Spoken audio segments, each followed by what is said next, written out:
মুসলমান যার গন্তব্য আখিরাত, যার গন্তব্য কবর, যার গন্তব্য পরকাল, সে এত পাগল ছাগল হয় না, তার জীবনে তো লাগাম ছাড়া হয় না, তার জীবনে তো ছন্ন ছাড়া হয় না। আজ আমাদের জিন্দিগি একমাত্র আল্লাহর কসম আখিরাত জীবনে নাই বলে, পরকাল আমাদের জিন্দিগিতে নাই বলে জিন্দিগির কোনো কিছুর শৃঙ্খলা নাই। কয় টাকা রোজগার করলে চলে এটাও বুঝে না, এটাও বুঝে। শুধু দুনিয়া, শুধু দুনিয়া, শুধু দুনিয়া সাজাচ্ছে। প্রয়োজনই শেষ হয় না, প্রয়োজনই শেষ হয় না, প্রয়োজনই শেষ হয় না, জরুরতই শেষ হয় না। তিনও ছেলে বিদেশ পাঠাই লাইছে, নাতিও বিদেশ পাঠাইছে, তবুও শেষ হয় না অভাব, তবুও অভাব শেষ হয়। হ্যাঁ, কারণ কি? ওই যে আখিরাতের কথা যে মনে নাই, আখিরাতকে মনে নাই। দুনিয়ার ব্যাপারে পরিকল্পনা হইল 600 বছরের। দুনিয়া মনে করতেছে 600 বছরের আগে মরতো না, দুনিয়া মনে করছে 900 বছরের আগে মরতো না, অথচ হায়াত মাত্র 60 বছর। তাও সবার জন্য সমান না, সবার সমান কথা বলেন না কেন? অমিনকুম মান ইউতাওয়াফা মিন ক্বাবলু, কোরআনুল কারীমের মধ্যে বলে আল্লাহ, আমি তোমাদের জিন্দেগির 3টা হালাত বানাইছি। একটা হলো তিফল, শিশু, আর একটা হলো শাবাব, যৌবন, আর একটা হইল বুড়ো, শিয়ুখ, বৃদ্ধ। আল্লাহ বলেন এই 3টা হালাত, আতফাল, শাবাব, শিয়ুখ। আতফাল মানে শিশু, শাবাব মানে যৌবন, শিয়ুখ মানে কি? বৃদ্ধ। তাহলে আমার জীবনের হালাত কয়টা? আল্লাহ বলেন এই 3টা পর্যন্ত আমি সবাইকে মানুষকে পৌঁছাই, তবে সবার জন্য না। কোরআনে আল্লাহ বলেন অমিনকুম মান ইউতাওয়াফা মিন ক্বাবলু, আমি 3টায় পৌঁছবার আগে আগেই অনেককে কবরে নিয়ে আসি, মৃত্যু দিয়ে দেই। 10 বছরের বাচ্চা কবরে যায় না, তাহলে তো সে তো 2টা পাইল না।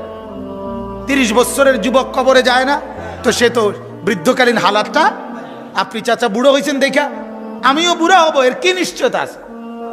কথা কন না। উনি মুরব্বী হয়েছে দেখা আমরা সব যুবক এরম বুড়া হব, এর নিশ্চয়তা আছে? তাইলে যে বাচ্চা মায়ের কোলে, ওই বাচ্চা যে জওয়ান হবে তার নিশ্চয়তা আছে? নাই তো বাজার, নাই তো। অতএব আখিরাতকে যে মিলায়, পরকালকে যে মিলায়, সে জীবন পায়, সেই হায়াত পায়, সে বেঁচে থাকার মজা পায়, সে আখিরাতের মজা পায়, বিশ্বাস জিন্দিগির মজা পায়। সবচেয়ে বড় কথা হলো স্বস্তি পায়, তৃপ্তি পায়, জীবনের একটা শৃঙ্খলা পায়। কোনো নাফরমান সুখে নেই, আল্লাহকে নারাজ করে। দোস্ত, এটা আমার হযরত বলে, আগুন লাগলে, যে ঘরে আগুন লাগে, যে বাড়িতে আগুন লাগে, যে মহল্লায় আগুন লাগে, সেখানে 5 বছরের বাচ্চাও আরামে খেলে না, সেই বাচ্চাও দৌড়াদৌড়ি করে। ঠিক কিনা বলেন? আগুন লাগছে যেখানে, ওইখানের পাশের বাচ্চাটাও তখন আর কি করে না, মানে কেউ সুখে থাকে না, সবাই অস্থির। আপনার ঘরে আপনি টেলিভিশন চালায়া জাহান্নামের আগুন জ্বালায় দিলেন, আপনার ছেলে সারা রাত উলঙ্গ ছবি দেখে মোবাইলে, আপনার ঘরে আগুন জ্বালায় দিলেন। আপনার স্ত্রী বেপর্দা, আপনি আগুন লাগায় দিলেন। আপনার মেয়ে বেপর্দা, আপনি আগুন লাগায় দিলেন। এত এক ঘরে এত আগুন লাগলে সুখে থাকে কেমনে? কে রে বাপ, সুখে থাকবে? যুবকের চেহারা দেখেন, বেনামাজি ছেলেদের চেহারা দেখেন, একটার চেহারার মধ্যে কোনো দয়া মায়া আসেনি, একটার চেহারার মধ্যে কোনো সৌন্দর্য বলতে কিছু আসেনি, কোনো নূর আছে কিনা, মায়া আছে কিনা দেখেন। আপনি হাঁটতে চলতে দেখেন, যতগুলো ছেলের শরীর নাপাক, পায়জামা নাপাক, প্যান্ট নাপাক, লুঙ্গি নাপাক, যত পুরুষের পেশাব করে পানি নেয় না, এগুলো চেহারার মধ্যে কোনো মায়া দয়া না। নাপাকের আবার মায়া দয়া আসবে থেকে? শয়তান যার সাথে লাগাই থাকে, মিশে থাকে, তার প্রতি মানুষের মায়া আসবে কোত্থেকে, দয়া আসবে কোত্থেকে? এজন্য এটা বোঝার দরকার, এটা অনুভব করা দরকার। বাজান, আমরা এই কথাটাই আমি আপনাদেরকে আজকে বললাম, নবীজির সেই কথা আবারও বলছি। হে ভাইয়ারা, বাবারা, আপনারা, আমরা যারা ওলামা, আপনারা যারা মসজিদের ইমাম, আমরা যারা হুজুর, আমরা যারা মোল্লা মুন্সি, আমরা আসছি শুধু এই কথা বলার জন্য, কারামাতুদ দুনিয়া ওয়াল আখিরা, আমরা দুনিয়াও সাজাইতে, আখিরাতও সাজাইতে, একসাথে মিলাইতে আসছি। আমরা দুইটা একসাথে মিলাই। আমরা একটা সাজাই না, দুনিয়ার জরুরত আলহামদুলিল্লাহ পূরণ হয়, আখেরাতের নেকিও কি হয় অর্জন। আমি যদি 3 ঢোকে 1 গ্লাস পানি খাই, 3 ঢোকে শুরুতে বিসমিল্লাহ বললাম, খাওয়ার শেষে পানি আলহামদুলিল্লাহ বললাম, এতে পানি খাওয়া হবে না? তৃপ্তি মিটবে না? নেকি হবে না? তাহলে আমার দুনিয়াও হইলো, আখেরাতও হবে। কিন্তু তুমি এমনি গড়গড় করে পানি খাইলা, বিসমিল্লাহও বললা না, আলহামদুলিল্লাহও বললা না, 3 নিঃশ্বাসেও খাইল না, তোমার দুনিয়ার তৃষ্ণা কি হয়েছে? মিটছে, কিন্তু আখেরাত কিছু হয় না। প্রত্যেকটা ক্ষেত্রে আপনি দেখেন, প্রত্যেকটা ক্ষেত্রে। তাইলে আমরা ভবিষ্যৎ, হুজুরদের ভবিষ্যৎ, মাদ্রাসার ছাত্রদের ভবিষ্যৎ, আমরা মনে করি আমাদের ভবিষ্যৎ একেবারে শেষ মাথা পর্যন্ত, যেখানে গিয়া আমার জিন্দেগির স্টেশন থামবে, আমরা ওইটা পর্যন্ত হিসাবে নিয়া একত্রে এরপরে জিন্দেগি মিলাই। আমাদের শেষ টার্গেট জান্নাতে পৌঁছা। কোথায় পৌঁছা? তাহলে আমরা এমন সবক শিখাই বাচ্চারে 6 বছরেই, যেই সবক আমার এক শব্দ, খায়রুকুম মান তাআল্লামাল কুরআনা ওয়া আল্লামা, আমাদের একটা কোরআনের শব্দ, একটা কায়দার অক্ষর, এটা তারে দুনিয়াও সুখ দিবে, এটা তারে জান্নাতেও পৌঁছাবে। হাট্টিমা টিমের মধ্যে এই নিশ্চয়তা নাই, আছে? আগডুম বাগডুমের মধ্যে এই নিশ্চয়তা আছে? 2 লিটল ব্ল্যাক বার্ডস এই ইংরেজি কবিতার মধ্যে এই নিশ্চয়তা আছে? হ্যাঁ, তো পাটিগণিত বীজগণিতের মধ্যে এই নিশ্চয়তা আছে, কিন্তু কোরআনুল কারীমের মধ্যে এই নিশ্চয়তা আছে কিনা বলেন? কোরআনুল কারীমের প্রতি অক্ষর আল্লাহর নবী বলছে কম পক্ষে 10টা নেকি হয়। আলিফ লাম মিম, আলিফ 10, লাম 10, মিম 10, 30। কয়টা নেকি হয়? না 30টা না। মজার কথা হলো 30টা না, 30টা না। এই ডান কাদের ফেরেশতা প্রথমে হিসাবে আসে 30 ওনার কাছে, কিন্তু উনি লেখার আগে আল্লাহ পাককে জিজ্ঞেস করে কত উড়াইতাম। আর আল্লাহ পাকের ওয়াদা আছে কোরআনে, প্রত্যেকটা নেক কাজকে আমি আল্লাহ তাআলা আমার দয়ায় বাড়াই, আমি বাড়াই। এই জন্য আল্লাহ পাক আবার ইঙ্গিত দেয়, ইঙ্গিত দিলে আল্লাহর বরাদ্দ পেয়ে ওই ফেরেশতা কারো জন্য 10 এই জায়গাটার মধ্যে 70 লেখে, কারো জন্য 700 লেখে, কারো জন্য 7,000 লেখে, কারো জন্য 70,000 লেখে, কারো জন্য 7 লক্ষ লেখে, কারো জন্য 70 লক্ষ লেখে, কারো জন্য 7 কোটি লেখে, কারো জন্য 70 কোটি লেখে, কারো জন্য 70,000 কোটি লেখে, 70 লক্ষ কোটি লেখে, কারো জন্য আল্লাহ বলে ফেরেশতা তুমি লেখো না, আমি আমার হাতে লিখব। ধারাবাহিক মেহনতে কেউ প্রথম দিন আবু বকর সিদ্দিক রাদিয়াল্লাহু তাআলা আনহু প্রথম বলাতেই কালেমা পড়ছে, প্রথমবারে শুধু একটা কথা জিগাইছে। আবু বকর সিদ্দিক আর নবীজি সাল্লাল্লাহু আলাইহি সাল্লাম ছিলেন বন্ধু আগের থেকে, এবং পিঠাপিঠি বয়স। নবীজির বয়স যখন 40 তখনই তো দাওয়াত শুরু করছে, ইসলাম প্রচার। তখন আবু বকর সিদ্দিকের বয়স 38, কিতাবে আছে মাত্র, যার কারণে আগের থেকেই মহব্বত ছিল। সম্ভ্রান্ত মানুষ আবু বকর, নামি দামি মানুষ। ঘটনা হইল কিতাবে আছে, আবু বকর সিদ্দিক রাদিয়াল্লাহু তাআলা আনহু এই 40 বছরের আগে, নবীজির 2-3 বছর আগে তিনি ব্যবসার কাজে গেছিলেন সিরিয়া, শাম দেশ। সেখানে আল্লাহ নবী সাল্লাল্লাহু আলাইহি সাল্লামের নবুয়তের আগেই তো ওইখানে গিয়ে আবু বকর রাদিয়াল্লাহু তাআলা আনহু 2-3 বছর আগে একদিন ওই শাম দেশে সিরিয়ায় থাকাকালীন একদিন রাত্রে একটা স্বপ্ন দেখছে। তো স্বপ্নের ব্যাখ্যাটা ওইখানকার গির্জার তৎকালীন সময়ের এক পাদ্রীকে জিজ্ঞাসা করছে, আমি এই স্বপ্ন দেখছি, স্বপ্নের ব্যাখ্যা কি? তখন ওই পাদ্রী বলছে স্বপ্নটা শুনে যে তোমাদের বংশে অচিরেই মুহাম্মদ নামে আখিরি নবী আসবে এবং তুমি তার প্রথম অনুসারীদের অন্তর্ভুক্ত হবে, এই ভবিষ্যৎবাণী করছে। তো হযরত আবু বকর সিদ্দিক রাদিয়াল্লাহু তাআলা কথা তো এটা শুনছে, এতটা বুঝেও আইছে না কি কইল, কেডা কখন কি হইব, যা আচ্ছা শূন্য রাখছে শূন্য রাখছে। এরপরে যখন এই আজকে প্রথম 40 বছর বয়সে নবীজি যখন আবু বকর সিদ্দিককে প্রথম কালেমার দাওয়াত দিছে এবং বলছে আমি নবী, আমি তোমাদের উপরে প্রেরিত, অতএব তুমি আমার কালেমা গ্রহণ করো বন্ধু। তখন আবু বকর সিদ্দিকের প্রথম কথা মিলে গেছে যে পাদ্রী তো বলছে মোহাম্মদ নামে একজন কি পড়বে কালেমা, আরে ইমান নবুয়তের দাবি করবে, আখিরি নবী হবে, তো আমার এই বন্ধুর নামই তো মোহাম্মদ। কথা বুঝেন না?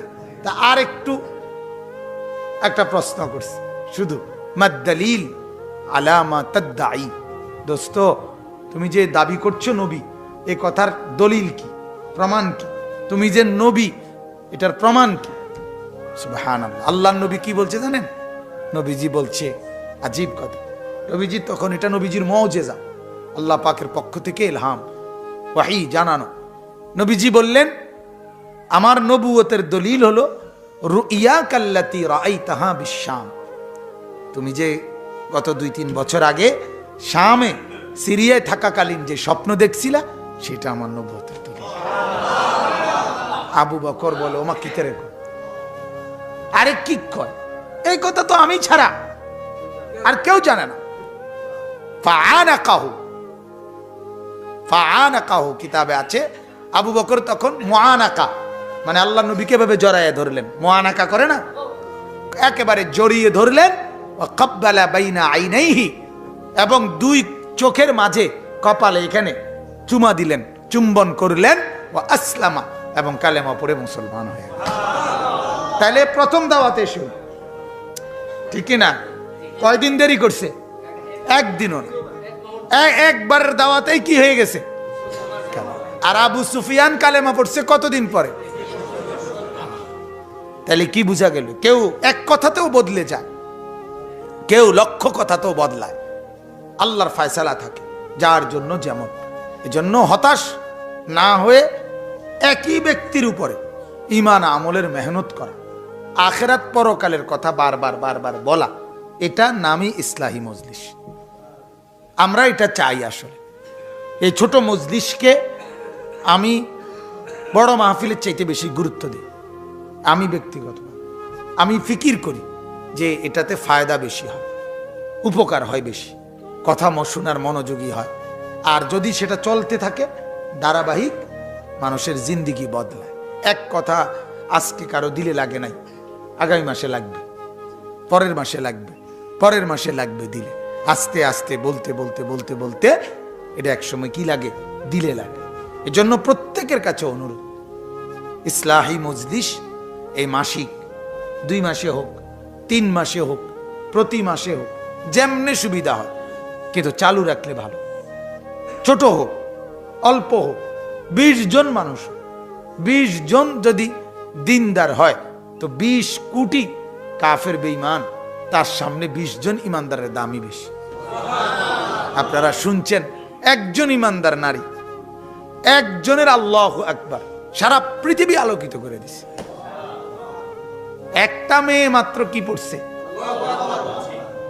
আল্লাহু আকবার বলছে। তাইলে শত শত যুবক তাদের জয় শ্রীরামের সামনে একটা মেয়ের আল্লাহু আকবার গোটা পৃথিবী কাঁপাইয়া ফেলছে, তো বিশ্ব কাঁপছে। আমার হযরত আল্লামা মুফতি মুশতাকুন নবী কাসেমি শায়েখ দামাত বারাকাতুম আশ্চর্য কথা বলছে। কয় যে এই মেয়েটার জবান দিয়ে আল্লাহ তাআলা কেন আল্লাহু আকবার বলাইছে জানেন? হুজুরে বলে সারা পৃথিবীতে আল্লাহ তাআলা চাচ্ছিলেন, হঠাৎ করে মালিকের একটা ইচ্ছা হইছে যে কাফের বেঈমান তোরার মুখ দিয়েও আল্লাহু আকবার এই কথাটা আমি বাইর করুন রাখ। আমি দেখাইতেছি, কইতি না হুন আমি কয়। তো এই মেয়েটা যখন বলছে, সারা পৃথিবীর সংবাদ চ্যানেল, সারা বিশ্বের এক যুগে এটা প্রচার করছে। এখন প্রচার যে করছে, সবগুলোর সংবাদ পাঠক যারা সংবাদ পড়ে, এদের মধ্যে লক্ষ লক্ষ তো কাফের আছে, আছে না? কথা বলে তো এরা তো এই কথাটা কইতে হইছে যে এই মেয়েটা কি কইছে, বুঝেন না কথাটা? মেয়েটি আল্লাহু আকবার বলছে, এই কথাটা কম লাগছে না? তো এটা কইতে হলে তো এবড়িও কম লাগছে, এবড়াও কম লাগছে। যে আল্লাহু আকবার কইতে হইছে না, এবং বেপর্দা মহিলা খবর পড়ে, কিন্তু এ বেড়ি কইতে হইছে পর্দানশীল নারী, এক হিজাবি নারী, পর্দানশীল নারী কইছে আল্লাহু আকবার। এটা কোন লাগে? বেড়ি নিজে বেপর্দা, আল্লাহ বলছে। এবারে এখন সারা বিশ্বটা জিগাইছে না যে কি কইছে? ও আল্লাহু আকবার কইছে। কি আমনে কোনছে কি কইছে? আল্লাহু আকবার কইছে। মালিক বলে কইতা না, সবার মুখে আল্লাহ তাআলা উচ্চারণ করেছে সুবহানাল্লাহ। আল্লাহ তাআলা প্রমাণ করে দিয়েছেন তিনিই বড়। কে বড়? আল্লাহই বড়। এজন্য বাপ, এটা অনুরোধ, এটা বোঝা উচিত, আমরা আমাদের জিন্দেগির পরিবর্তন দরকার। আমরা আমাদের এই কথাটা আমরা বোঝা উচিত বাজার। ইসলাম দুইটাকে একসাথে মিলাই দিয়েছে। নবীজির এই কথাটা এতটা দামি কথা যে আবু সুফিয়ান, আমি দুনিয়ার সম্মান আখিরাতের সম্মান একত্রে নিয়ে আসছি। আমি যেটা বলছি তোমাদেরকে সেটা দুইটা একসাথে কাজ করে। দুনিয়াও সাজায়, দুনিয়ার প্রয়োজনও পূরণ করে, আখিরাতের প্রয়োজনও পূরণ করে। তোমারগুলো শুধু দুনিয়া যদিও পূরণ করে, শুধু আখিরাত পূরণ করে। আপনারা আমি উদাহরণ দিই, তাহলে আপনি বুঝবেন। এই যে মেসওয়াক, আপনার টুথব্রাশ, এটা শুধু আপনার দাঁতই পরিষ্কার করে, আখিরাতের পুঁজি হয় না এটা দিয়ে।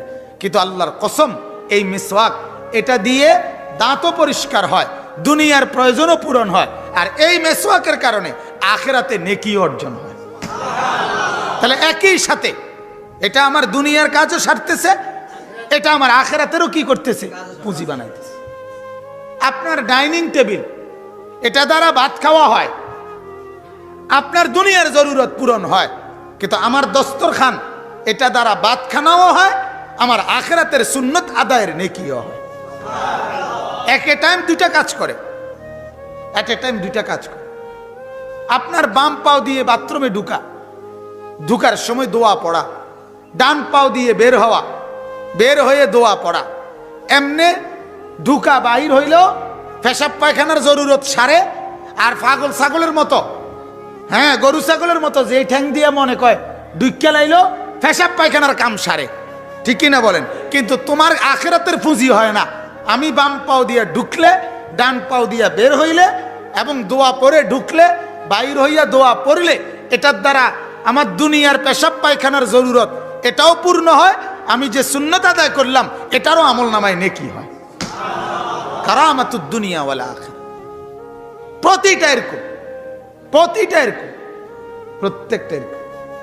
তুমি মিলে নিছো যে এতটা বাজে নাটক, এর আগে আমার কাম সারতে হইব, এর ভিতরে আমার নাটকের সামনে বইতে হইব, এতটার ভিতরে আমার মোবাইল সাউন্ডের সুযোগ, আমি এর আগে আগে কাজ সারতে হইব, এতটার থেকে মোবাইল চালাম। তো তুমি তোমার দুনিয়ার আরাম আদায় করতেছ, আর আমি হিসাব করছি এতটা বাজে আমার জোহরের নামাজ, এর আগে আমাকে এই কাজ সারতে হইব, এর ভিতরে আমার মসজিদে ঢুকতে হইব, ঠিক কিনা বলে? এতটা বাজে আমার মাগরিব, এতটা বাজে আমার হিসাব। তাহলে তোমার সময়ের হিসাবে আখিরাতের বরকত হয় না, দুনিয়ার প্রয়োজন পূরণ হয়। আমার সময়ের হিসাব করিলে নামাজকে সামনে রাখার কারণে আমার আখিরাতের পুঁজিও হয়, দুনিয়ার প্রয়োজনও পূরণ হয়। আমি ডাক্তারের সাথে কথা বলি, আমার বাচ্চাদের দেখাইছি যে কয়দিনে, প্রত্যেকবার আমার ছোট বাচ্চাটা আজকে কয়েকদিন ধরে সর্দি ঠান্ডা টুন্ডা লাগা রয়েছে, এ পর্যন্ত 3 বার ডাক্তার দেখাইছি। 3 বারে ডাক্তারের লগে আমি এটা কথা কইছি, ভাই ডাক্তার সাহেব আমার আসরের আগে সেরে দিতে হইব, আমার আসরের পরপরই মাহফিলে রওনা দিতে হইব। তাহলে আমার হিসাব কি? আসর। কথা বোঝেন নাই? আমার কাজ সারতে হবে কখন? আসরের আগে। আমারে পথ দিতে হবে কখন? আসরের পরে। তাহলে আমার সময়ের হিসাব করতেছি আমি কি দিয়া? আমনে হলো ভাতখানার হিসাব দিয়া। আমি এতটার ভিতরে ফেডার বুক লাগবো ভাত খামু, আপনি হিসাব করতেছেন টেলিভিশন দেখা দিয়া, আপনি হিসাব করতেছেন মেহমান আসা নিয়া, আমি হিসাব করছি নামাজ দিয়া। তাহলে যিনি নামাজের হিসাব করে জিন্দিগি চালায় তার প্রতি সেকেন্ডে নেকি হইতে থাকে। আবার দুনিয়ার প্রয়োজনও পূরণ হয় কিনা বলেন না? তাহলে জিতুকুম বিকারামাতিদ দুনিয়া ওয়াল আখিরা। মুসলমান এটা বোঝা দরকার, আমরা এটাই বুঝতে চাই। ইসলাম মানলে, কোরআন মানলে, রাসূলুল্লাহর সুন্নাত মানলে, ইসলামী শরীয়তের বিধান মানলে জীবনটা শৃঙ্খলা হয়, শৃঙ্খলা থাকে। যত ছেলে আপনি দেখেন, যত মুসলমান ফজরের নামাজ পড়ে না, এদের জীবনে কোনো শৃঙ্খলা নাই। এতে কোনোদিন 7টা, কোনোদিন 8টা, কোনোদিন 7:30, কখন ওড়ে, কখন মুতে, কখন খায়, কখন নাস্তা করে, কিচ্ছুর কোনো হদিস নাই, আগাও নাই মাথাও নাই। তার জিন্দগির কোনো শৃঙ্খলা বলতে কিছু নেই। তার রাতে ঘুমাবে কখন টার্গেট নাই, সকালে উঠবে কখন টার্গেট নাই। আমার রাতের ঘুম এশার আগে হবে না, আমার সকালের ঘুম ফজরের আগে শেষ হইতে হবে, এটা আমার টার্গেট আছে। আমাকে 5:50 জামাত, আমারে 5:30 ভিতরে উঠতে লাইতে হইব, নাইলে আমি জামাত পাইতাম না। তাহলে আমার একটা হিসাবের কি আছে, জীবনের ধারাবাহিকতা আছে, জীবনের একটা গন্তব্য আছে। কিন্তু যারা বেহায়া বেনামাজি, এদের জিন্দিগির কোনো গতি নেই, এদের জীবনের কোনো হিসাব নাই। এদের জীবনে বেপর্দা মহিলা বাজারে ঘুরে এক জোড়া জুতার লাগিয়া 3টা ঘন্টা সময় লাগায়, কারণ তার তো জীবনের কোনো কি নাই, লক্ষ্য উদ্দেশ্য নাই। তার হইল এক জুতার জন্য পুরা বাজার যদি ঘুরতে পারে, এটার মধ্যে তার কামিয়াবি। আর আমার কথা হইল, আমার যা যা দরকার বিবিরে বলে দিছি, তুমি সবই বলো, কাগজে লেখো, 1 ঘন্টার সময় আমার, 1 ঘন্টার ভিতরে সব শেষ করে নিতে হইব। আলহামদুলিল্লাহ 1 ঘন্টার ভিতরে 12,000 15,000 টাকার খরচ আমি কইরা করে এলিতাম, অসুবিধা কি? জামা একখান কিনবা, 3টা জামা নিয়ে আসছি 3 পিস, তুমি এনতে একটা রাখতে লো, খালাস। নাহলে 2টা মনে করলে 2টা রাখো, আর একটা ফেরত দিয়ে দেবো দোকানে। ইডারে একটু ডিপ হইলে ভালো হইতো, ডিপটার মধ্যে একটু লাইট হইলে ভালো হইতো, হালকা ডিপ, হালকা লাইট, হ্যাঁ, বাড়ি লাইট, টর্চ লাইট, তারপরে দিয়া কি মোমবাতির আলো। এই এত ফাইজলামির কি দরকার আছে এটাতে? আপনি বলেন না, এটা কোনো দরকার আছে? কেউ কি আপনার 30 বছর জামা একটা ফিনদে, 50 বছর একটা জামা ফিনবা বেডি তুমি? তো এটাতে এমনি বছর খানিক পরে বদলাই লেবা, তো একটা ফিনলেই তো হইলো। জুতা এক জোড়া এত সাউন্ডের কি আছে? না জুতা কাগো কিটা করতাম, জুতাটাই তো সহজ হয় না। কোন জুতাটা দিয়ে বুড়িরে ফিটলে সুবিধা হইব? বুড়ি এটাই তো সহজ করতাম, জুতা দিয়ে যে ফিটবো বুড়িরে, আশ্চর্য কথা, এটা কোনো কথা হলো না। ওয়ায়াজিদুহুম মিন ফাদলি, এটা কোরআনের আয়াত। মান জাআ বিল হাসানা ফালাহু খায়রুম মিনহা, যে একটা নেক কাজ করবে আল্লাহ তাআলা বলেন সেটা আমি 1 দিয়া 1 দেই না, 1 দিয়া 10 দেই না, আমি আমার ইচ্ছে মতে অনেক গুণ বাড়াই দেই, অনেক গুণ, অনেক গুণ বাড়িয়ে দেই। এজন্য বাবা এই কথাটাই বুঝতে শিখেন, এই কথাটাই বোঝেন। এই আয়াতটার বক্তব্য কি তাইলে দেখেন।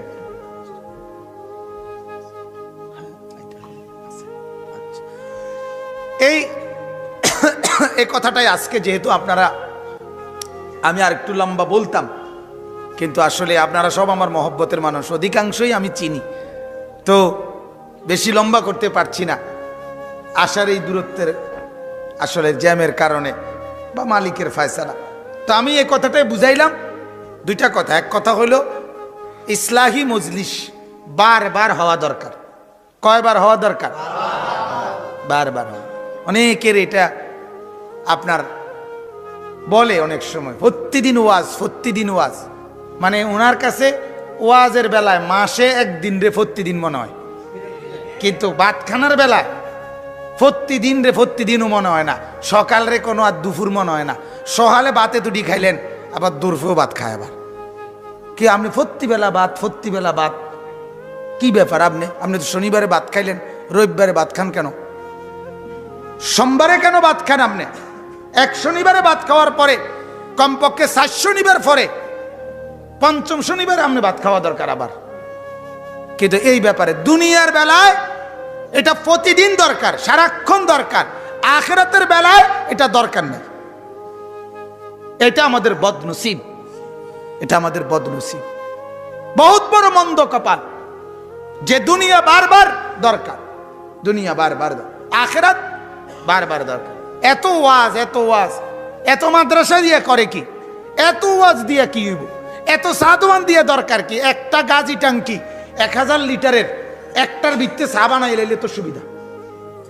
একবার সুন্দর করে একটা গাজি টাঙ্কি বানাই লইলে 1000 লিটার, এটার ভিত্তে যদি চা বানায় তাহলে তার এতটি দোকানে মিললে চা বেসন লাগে না, পুরাটা ইউনিয়নের মানুষ তো এনতিকে চা খাইতে পারে। আপনারা এই উদ্যোগ নেন। এটা কোন ইউনিয়ন? পৌরসভার এই সাইডে একটা গাজি ট্যাঙ্কি কিনা সবাই আমি ওইটা ফুরে এলাম। এতটি চা দোয়ানের কি দরকার? ছোট ছোট কেটলি এতটি চা না বানাইয়া একটা বড় টাঙ্কি চা বানাইলে ভালো হয় না? কথা কন না, ভালো হয়নি তো এটা ভালো না হইলে এটা এখানে এটা বলা। এজন্য আমরা ভাববি বলি ইসলাহি মজলিস, অল্প সময়ের এই বয়ানে উম্মতের ফায়দা হয়, দিল তৈরি হয়, আখেরাতের জজবা তৈরি হয়। আর এক কথা বারবার বললে কলিজার মধ্যে কি হয়? আল্লাহর দয়ায় কারো প্রথমবার, কারো 10 বারের পরে, কারো 1000 বার পরে, কারো 1,00,000 বার পরেও আল্লাহ তাআলা তার জিন্দিগি কি করে? পরিবর্তন। তাহলে এটা দরকার কি না বলেন না? আমাদের মাওলানা জাহিদ ভাই সবসময় ফিকির করে, আমি সবসময় বলি তার ভিতরে এই ফিকিরটা আছে। মসজিদ ওয়ারি কিভাবে বেশি থেকে বেশি ইসলাহি মজলিস চালু করে। আমি সবার কাছে অনুরোধ করি আপনারা নিজ নিজ মসজিদগুলোতে 2 মাস পরে হোক, 3 মাস পরে হোক, 1 মাস পরে হোক, যেমনি সুবিধা হয় আপনারা এরকম মজলিস করার চেষ্টা করবেন। বলেন ইনশাআল্লাহ। 2 নম্বর কথা হলো আমরা আসছি আপনাদের কাছে এ কথা বোঝানোর জন্য যে ইসলাম মানলে, কোরআন মানলে, নবী মানলে, সুন্নত মানলে, দিন মানলে, আল্লাহর নবীর তরিকা মানলে দুনিয়াও পূরণ হয়ে যায়, আখেরাতেও নেকি পাওয়া যায়। ঠিক কিনা বলেন না? আর অন্যভাবে চললে দুনিয়া যদিও পূরণ হয় কিন্তু আখেরাতে কিছুই হয় না। অথচ আমাদের জীবন তো দুটোটা মিলাইয়া, দুনিয়াও আমার, আখেরাতও কি আমার, উভয়টা আমার কিনা বলেন না? অতএব কাগজের এই পিঠ, এটার মধ্যে লেখা দিয়া পূর্ণ, কাগজের ওই পিঠে কোন একটা হ্যান্ডবিল মনে করেন মাহফিলের, এই পিঠে কত লেখা, ওই পিঠ খালি। ঠিক কিনা বলেন? আল্লাহ তাআলা কোরআনুল কারীমের মধ্যে বলছে, বান্দা ইয়ালামুনা যাহিরাম মিনাল হায়াতিদ দুনিয়া, তুমি দেখছি দুনিয়াতে তোমার, এই কথাটাই মনোযোগ দিয়ে শুনে, এটার সাথে এই আয়াত, তাইলে আমার কথা শেষ। আল্লাহ বলেন বান্দা তোমার অবস্থাটা কি দেখো, তুমি দেখছি তোমার এই দুনিয়ার হায়াতের মাটির উপরের যেই পিঠটা, এটারে তো খুব সাজাইতেছো, এটা বুঝতেছো, এটারে কতভাবে সাজাইতে হবে এটা তো তুমি পুরাই বুঝতেছো, কিন্তু তুমি কি এটা বুঝতেছো না যে এই মাটির নিচে তোমার আরেকটা পিঠ আছে, এটার উপরের ঘরটা যেমন সাজাইলা, ওই পিঠে তো তোমার কবর নামে আরেকটা ঘর আছে। তো উপরের পিঠের ঘরটা তো এত চমৎকার, বাউন্ডারি ওয়াল, দালান, সোফা, খাট, ফার্নিচার, পালং, জাজিম, সব দরজা জানালা দিয়া এত সুন্দরে জমিনের উপরের ঘরটাকে সাজাইলা, তোমার জমিনের নিচে কবর নামে আরেকটা ঘর আছে, ওইটা সাজাইবা কখন? বলেন না বাজান, ওইটা কে সাজাবে?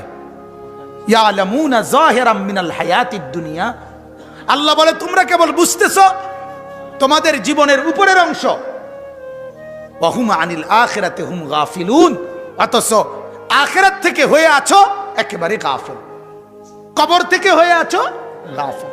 বাজান এটা মনে রাখেন, দুনিয়ার ঘর, আমার এই কথাটা খুব গুরুত্বপূর্ণ, মনে রাখেন, আমার দুনিয়ার যে ঘরটা আমি সাজাইতেছি, এই ঘরটা যদিও আমি একা সব কিছু সাজাইয়া যাইতে নাও পারি, তাতেও কোনো অসুবিধা নাই, আমার সন্তান বাকিটা পুরাবে, আমার নাতি বাকিটা পুরাবে।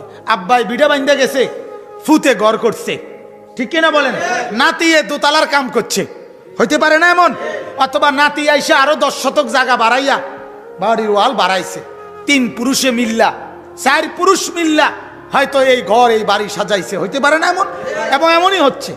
তাহলে তোমার দুনিয়ার ঘর কিন্তু তুমি একলা না সাজাইলেও বাকিরা এসে সাজাবে, কিন্তু আল্লাহর কসম, কসম আল্লাহর, আমার কবরের ঘর আমি যদি না সাজাই, আমার সন্তান আমার কবরের ঘর সাজাইতে পারবে না।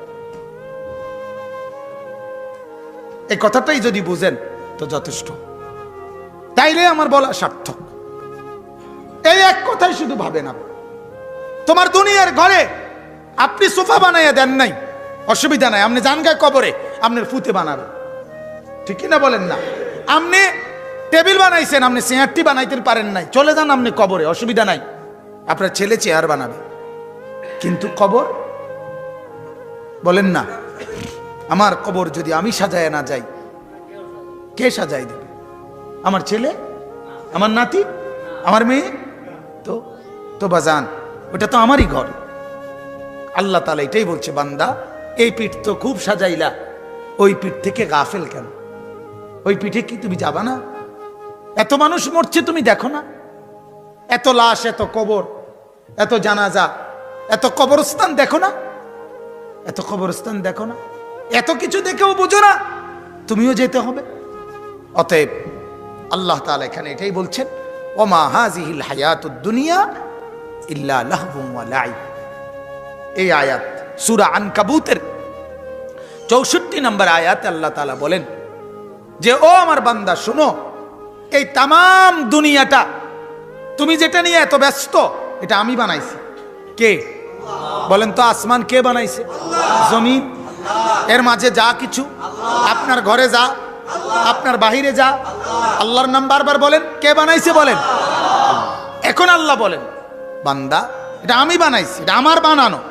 আমি বলতেছি এটা হলো দুনিয়ার এই যা আমি বানাইলাম, এগুলো হলো তামাশা এবং খেলনা। কি কয়? খেলনা, তামাশা। তামাশা, লাহবুন ওয়া লাইব, এগুলো তামাশা, এগুলো খেলনা বান্দা, এগুলো খেলনা। আহা, কোম্পানি বলে, বানানেওয়ালা বলতেছে এটা খেলনা, আর আমনে কইতে আছেন না এটাই আসল। তুই কি পরিমাণ বেকুব তুমি, ঠিক কিনা বলেন না? বানানেওয়ালা বলতেছে এটা কি বানাইছি, আর হে কয় কি না এটাই আসল, এটাই আসল। এই গড়টা কাম সাইতেললে আর মূল্য দুঃখ নেই। এই সাদাত ডালাই দিতে আর আমার মূল্য কোনো দুঃখ নাই, আর কোনো আফসোস নাই। আশ্চর্য, মানে এটা আসল। অথচ আল্লাহ কি বলে? এটা কি? খেলনা। খেলনা মানুষ ভেঙে ফেলে, খেলনা মানুষ ভেঙে যায়, খেলনা থাকে না। আল্লাহ বলেন আমার আসমান থাকবে না, জমিনও থাকবে না। বিশ্বাস কর বান্দা, আমি বানাইছি, আমি বলছি, ওয়াবানাইনা ফাওকাকুম সাবআন শিদাদা, আমি মাথার উপরে শক্ত মজবুত 7টা আকাশ বানিয়েছি। আল্লাহ বলেন যত মজবুতি বানাই তবুও এটা খেলনা। এই কারণে আমি আল্লাহ আবার বলতেছি, ইজাস সামাউন ফাতারাত, আমি বলছি ইসরাফিল ফু দিলে আমার সেই শক্ত আকাশ আমি ভেঙে চুরচুর করে ফেলে দেব। তাইলে খেলনা এটা, এটা খেলনা। আমার যে প্রাইভেট কার আছে, আমার গাড়িটার মধ্যে আমি গত 2 দিন আগে আরো 2টা প্রাইভেট কার কিনছি। 2টা প্রাইভেট কার কিনছি, আমার গাড়িটার ভিতরে লইছি। ছোট একটা পলিথিনের ভিতরে 2টা প্রাইভেট কার, দোনোটার দাম 120 টাকা, 60 টাকা করে। আমার ছোট ছেলের জন্য, 5 বছরের আমার যেই ছেলেটা, তার লাগিয়া আমি আমার গাড়ির ভিতরে 2টা গাড়ি কিনছি, 2টা প্রাইভেট কার লইছি, এবং দোনোটার দাম হয়েছে কত? 120 টাকা। কন্ত কি? হ্যাঁ, কোনটা কি গিটা বুঝছেন না হিসাবটা? কিছুদিন আগে আমি আমার ছেলের জন্য একটা বেকু কিনছি, বেকু, এটার দাম 140 টাকা। এটা আমার গাড়ির ভিতরে লইয়া পড়ছি। এটা কি? খেলনা, ঠিক না? এটা বুঝাইলাম আর, খেলনা, এটা খেলনা। ঠিক আল্লাহ তাআলা বলে, বান্দা যা তুমি সাজাচ্ছ মাটির উপরে, খেলনা, খেলনা, এটা আমি রাখবো না। আরে আমার আসমানই রাখতাম না তো সোফা দিয়ে তুই থাকবো কি রে ভাই? আমার মাটিটাই থাকতো না। ইদা রাজ্জাতিল আরদু রাজ্জা, আমার জমিনের রেজা রেজা বানাইলাম। তুই তো আমার জমিন মাটি না থাকলে তোর এই সোফা, খাট টাট, নুনের বাড়ি, ভাতের থালা, এটি কই থাকবো? কিত্তা তুই এই জানটা ফানি করছ কেন? এটা ভাতে না দুগা খাইবা, এটার লেগে এরকম শুরু করলা? কেন এত পরিশ্রম করছো বাজান? কেন এত মজবুত, এত মজবুত, এত মজবুত? আরো মজবুত হলেও তো থাকবে না। শেষ আল্লাহ বলেন, ওয়া ইন্নাদ দারাল আখিরাতা লাহিয়াল হায়াওয়ান। অতএব বান্দা এটা শুনে নাও, আখিরাতের ঘর, কবরের ঘর, পরকালের ঘর, সেটাই হলো জীবন, সেটাই হলো আসল। আসল কোনটা? কবর। আখিরাত জান্নাতের ঘর, ওইটা কি? আসল ঘর।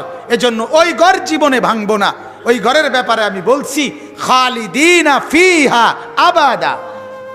ওইটা কত দিনের বলেন না, কত দিনের? আর এটা কয় দিনের? ভেঙে ফেলবো। এটা খেলনা, এটা খেলনা, ওটা আসল। কাজে খেলনার মধ্যে ডুবে আসল ভুলে যেও না। লাউ কানু ইয়ালামুন, আল্লাহ বলে বান্দা বেশি ভালো হয় যদি তুমি আমার এই কথাটা বোঝো।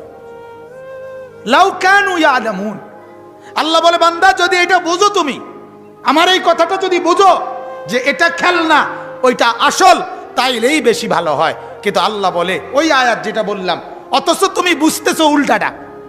ইয়ালামুনা যাহিরাম মিনাল হায়াতিদ দুনিয়া, তুমি বুঝতেছো উল্টাটা, খেলনাটাকেই তুমি বুঝতেছো, আসলটার ব্যাপারে তুমি কি গাফেল হয়ে আছো।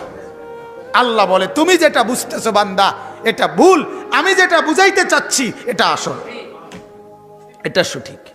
আল্লাহ তাআলা আমাকেও আপনাদের সবাইকে, জওয়ান বুড়ো সবাইকে আখিরাত ভাবার, আখিরাতের ফিকির করার, কবরের ফিকির করার, পরকালের ফিকির করার তৌফিক দান করুক।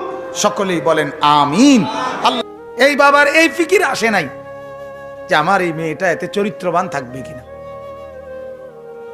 এটা তার আর ভাবনা। তার হিসাব হইল কোনো রকমে যায় কিছু পড়লে টরলে এখন বিয়ে দিতে এলে ঝামেলা শেষ, বিয়ে দিতে পারছি ভেজাল শেষ। এবারে জামাইয়ের বাড়িতে গিয়া হেতিটা হেতি যেটা মনে কইটা করুক, আমার আর টেনশন নাই। জামাইয়ের কান্দে সোয়ার করে দিছি, জিন সোয়ারের মতো তুলে দিছে, খালাস। নাই তো যদি আখিরাত ফিকির করত তাহলে এমনটা হতো না। আল্লাহর নবী সাল্লাল্লাহু আলাইহি ওয়াসাল্লাম নিজের মেয়ে ফাতেমাকে বিয়ে দেওয়ার পরেও হযরত আলীর কাছে তো বিয়ে দিছে, মেয়েকে দিছে না, আলীর ঘরে গিয়া মেয়েকে ঘুম থেকে তুলছে ফজরের ওয়াক্তে। বহুদিন আল্লাহর নবী সাল্লাল্লাহু আলাইহি সাল্লাম ঘুম থেকে তুলে বলতেন, ফাতেমা কুমি লিসসালাহ, ফাতেমা নামাজের জন্য ওঠো মা, আনকিজি নাফসাকে মিনান নার, তোমাকে তুমি জাহান্নামের আগুন থেকে বাঁচাও। ফা ইন্নী লা উগনি আনকা মিনাল্লাহি শাইআন, ফাতেমা আমি মুহাম্মদের মেয়ে এই পরিচয় দিলে হাসরের ময়দানে আমি তোমার কোনো উপকার করতে পারবো। এক বাপ এটা ভাবছে। হযরতে আলীর ঘর থেকে, স্বামীর ঘর থেকে মেয়ে আসছে বাবার কাছে। বাবা তো রাহমাতুল লিল আলামিন, গোটা পৃথিবীর রহমত তিনি, যার কলিজার মধ্যে দয়ার কোনো শেষ নাই। এরপরও মেয়ে আসছে, আয়েশা দেখাইছে, এক নিজের কন্যা দেখাইছে, আব্বা ফাতেমা রাদিয়াল্লাহু তাআলা আনহা দেখেন আমার আঙ্গুলগুলো জাতা।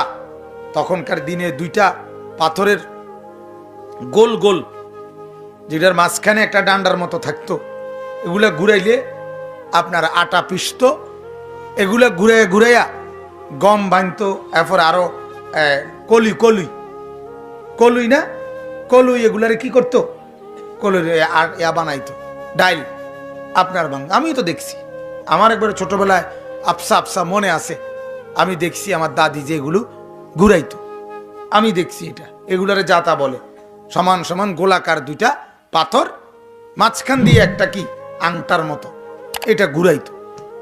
তো আয়েশা রাদিয়াল্লাহু, আরে ফাতেমা বলে, আব্বা এই জাতা ঘুরাইতে ঘুরাইতে, আটা পিষতে পিষতে আমার আঙ্গুলগুলো সব কড়া ফেরে গেছে, দাগ হয়ে কড়া হয়ে গেছে, শক্ত হয়ে গেছে আঙ্গুলগুলো, গোড়া গোড়া। আর প্রতিদিন কূপ থেকে এই রশি দিয়া পানি তুলতে তুলতে কাঁধে টাইনা আমার এই কাঁধের মধ্যে দাগ পড়ে গেছে। আমার একটা দাসী দেন, আপনি যুদ্ধের ময়দান থেকে অনেক দাসী পাইছেন, আমাকে একটা দাসী দেন, সে আমার একটু সহযোগিতা করলে আমার একটু উপকার হবে। আজ আমরা সোফা, গ্যাস সিলিন্ডার, এরপরে আপনার ফ্রিজ, এরপরে এসি, এরপরে আপনার কাপড় ধোয়ার জন্য ওয়াশিং মেশিন, এরপরেও হেবুডির এই সংসারে কামে করিয়া গেলাম। হেবুডি শুধু কামে করিয়া গেছে, হেবুডি শুধু জীবনটা দিয়া লাগছে, মানে উনার থেকে বেশি কষ্ট পৃথিবীর কোনো যুগে কেউ করে নাই। এই সব থাকার পরেও এত সুখের এত আয়োজন, সুখের এত আয়োজন, এত কিছু থাকার পরেও, এত কিছু থাকার পরে সব এগুলা না, শুধু আরো বহু কিছু, আবারও বহু কিছু, ব্লেন্ডার মেশিন, কথা কর না কেন, এরপরে দিয়ে আপনার